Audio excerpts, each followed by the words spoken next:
What if I told you that the most dangerous fears are the ones that sound completely reasonable? Today we're diving into a Bible story that reveals how fear nearly stopped one of God's greatest projects. I'm passionate about finding connections in Scripture that change how we see familiar verses. And today's connection between Psalm 27, Nehemiah 6, and Proverbs 3 is going to blow your mind. Let's start with David's bold declaration in Psalm 27:1. The Lord is my light and my salvation. Whom shall I fear? The Lord is the stronghold of my life. Of whom shall I be afraid? Sounds great, right? But what does that actually look like in real life when you're facing real threats? Enter Nehemiah. He's rebuilding Jerusalem's walls, and his enemies are furious. They've tried mockery, they've tried threats, and nothing has worked. So they try something more subtle. Nehemiah 6:10 tells us a man named Shemaiah says, "Let us meet in the house of God inside the temple, and let us close the temple doors, because men are coming to kill you. By night, they are coming to kill you." Sounds reasonable, right? Sounds like wisdom, sounds like good advice from a concerned friend. But watch Nehemiah's response. Should a man like me run away? Should someone like me go into the temple to save his life? I will not go. He saw through it. This wasn't wisdom. It was a trap designed to make him compromise and bring shame to God's name.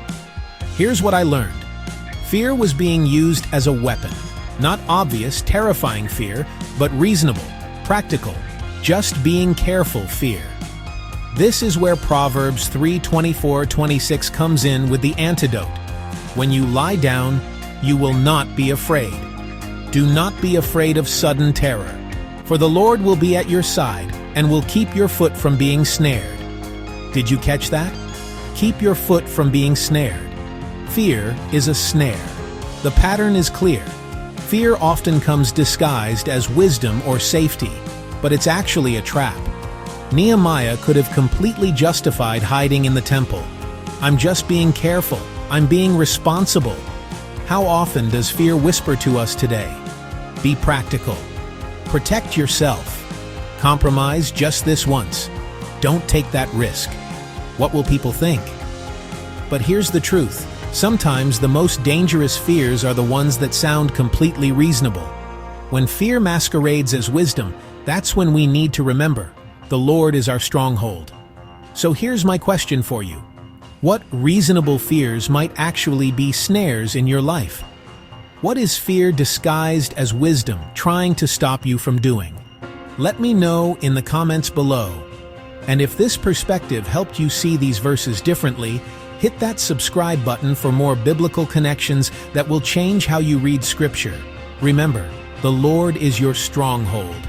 He keeps your feet from being snared. Don't let fear, even reasonable-sounding fear, stop God's work in your life.